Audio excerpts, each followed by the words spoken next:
The Gift of the Magi. $1.87.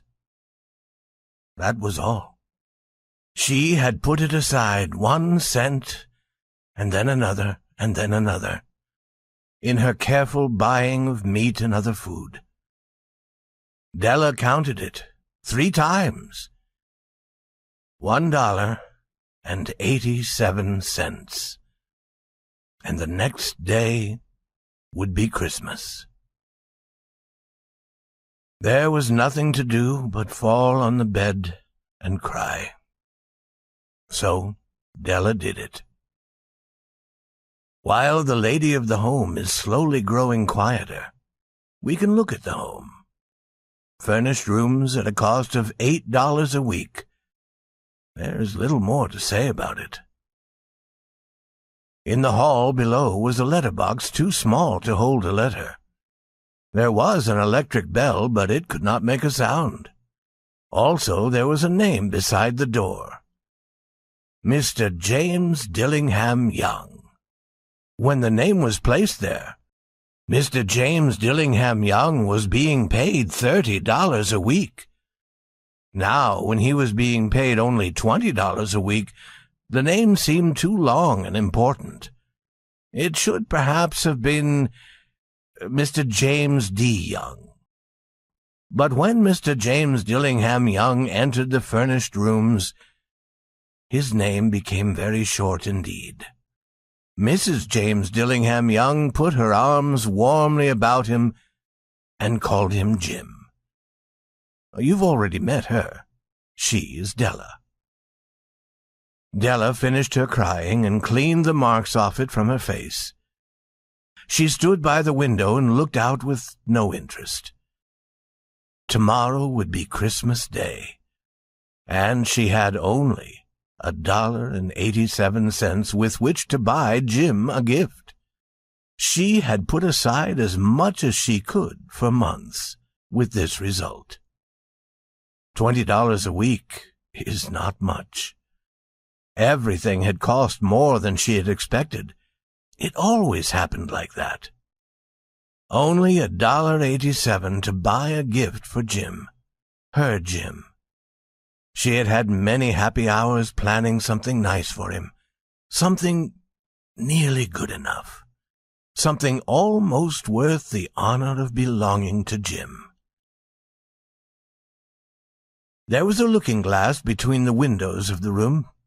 Perhaps you've seen the kind of looking-glass that is placed in $8 furnished rooms. It was very narrow. A person could only see a little of himself at a time. However, if he was very thin and moved very quickly, he might be able to get a good view of himself. Della, being quite thin, had mastered this art. Suddenly she turned from the window and stood before the glass. Her eyes were shining brightly, but her face had lost its color. Quickly she pulled down her hair and let it fall to its complete length. The James Dillingham Youngs were very proud of 2 things which they owned. One thing was Jim's gold watch.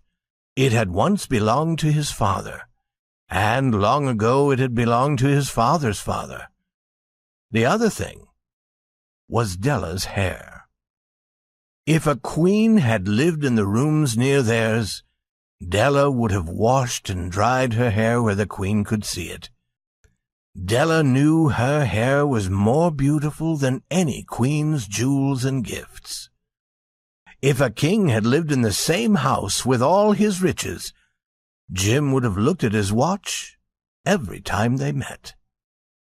Jim knew that no king had anything so valuable.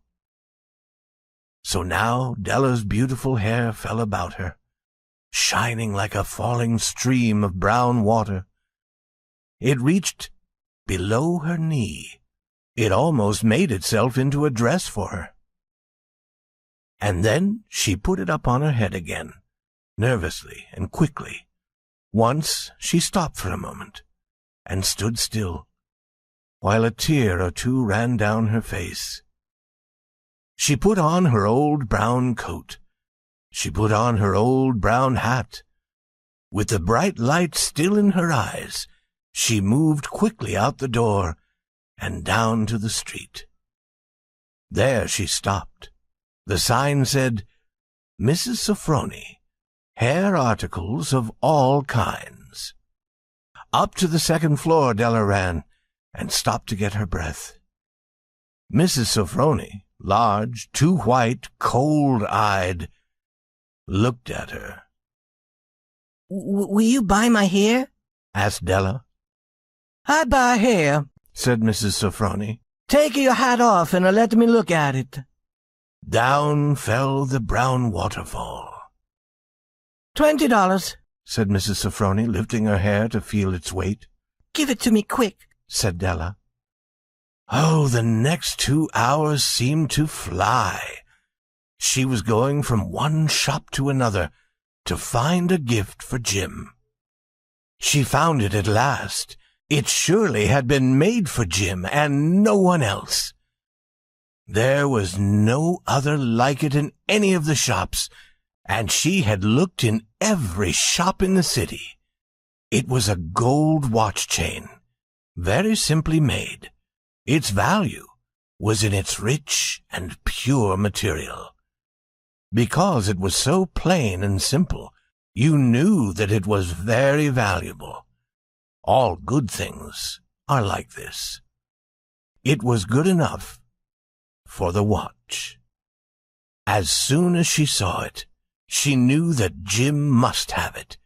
It was like him, quietness and value. Jim and the chain both had quietness and value. She paid $21 for it, and she hurried home with the chain and 87 cents. With that chain on his watch, Jim could look at his watch and learn the time anywhere he might be. Though the watch was so fine, it had never had a fine chain. He sometimes took it out and looked at it, only when no one else could see him do it. When Della arrived home, her mind quieted a little. She began to think more reasonably. She started to try to cover the sad marks of what she had done. Love and large-hearted giving, when added together, can leave deep marks. It is never easy to cover these marks, dear friends. Never easy. Within 40 minutes, her head looked a little better. With her short hair, she looked wonderfully like a schoolboy. She stood at the looking-glass for a long time. If Jim doesn't kill me, she said to herself, before he looks at me a second time, he'll say I look like a girl who sings and dances for money. But what could I do? Oh, what could I do with $1.87? At 7, Jim's dinner was ready for him. Jim was never late. Della held the watch chain in her hand and sat near the door where he always entered. Then she heard his step in the hall, and her face lost color for a moment. She often said little prayers quietly about simple everyday things, and now she said, Please, God, make him think I'm still pretty. The door opened and Jim stepped in. He looked very thin, and he was not smiling. Poor fellow. He was only 22, and with a family to take care of. He needed a new coat, and he had nothing to cover his cold hands. Jim stepped inside the door. He was as quiet as a hunting dog when it is near a bird. His eyes looked strangely at Della, and there was an expression in them that she could not understand. It filled her with fear. It was not anger, nor surprise, nor anything she had been ready for. He simply looked at her with that strange expression on his face. Della went to him. Jim, dear, she cried. Don't look at me like that. I had my hair cut off and sold it. I couldn't live through Christmas without giving you a gift. My hair will grow again. You won't care, will you? My hair grows very fast. It's Christmas, Jim. Let's be happy. You don't know what a beautiful, nice gift I got for you. You've cut off your hair? Asked Jim slowly. He seemed to labor to understand what had happened. He seemed not to feel sure he knew. Cut it off and sold it, said Della. Don't you like me now? I'm me, Jim. I'm the same without my hair. Jim looked around the room. You say your hair is gone? He said. You don't have to look for it, said Della. It's sold, I tell you. Sold and gone, too. It's the night before Christmas, boy. Be good to me, because I sold it for you. Maybe the hairs of my head could be counted, she said, but no one could ever count my love for you. Shall we eat dinner, Jim? Jim put his arms around his Della.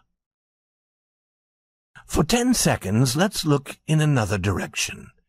$8 a week, or $1 million a year. How different are they? Some may give you an answer, but it will be wrong. The Magi brought valuable gifts, but that was not among them. My meaning will be explained soon. From inside the coat, Jim took something tied in paper. He threw it upon the table. I want you to understand me, Del, he said. Nothing like a haircut could make me love you any less. But if you'll open that, you may know what I felt when I came in. White fingers pulled off the paper, and then a cry of joy, and then a change to tears. For there lay the combs that Della had seen in a shop window and loved for a long time.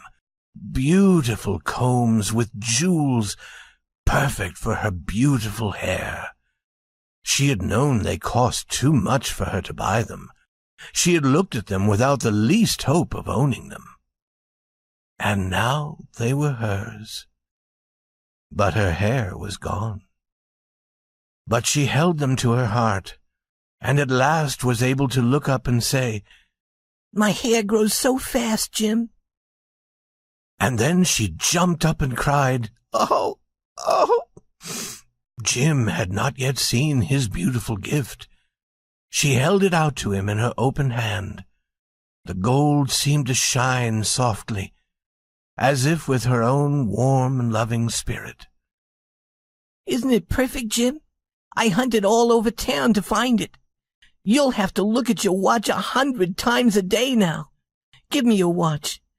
I want to see how they look together. Jim sat down and smiled. Della, said he, let's put our Christmas gifts away and keep them a while. They're too nice to use now. I sold the watch to get the money to buy the combs. And now, I think we should have our dinner. The Magi, as you know, were wise men, wonderfully wise men, who brought gifts to the newborn Christ child. They were the first ones to give Christmas gifts. Being wise, their gifts were doubtless wise ones. And here I have told you the story of two children who were not wise. Each sold the most valuable thing he owned in order to buy a gift for the other. But let me speak a last word to the wise of these days. Of all who give gifts, these two were the most wise. Of all who give and receive gifts, such as they are the most wise. Everywhere they are the wise ones. They are the Magi.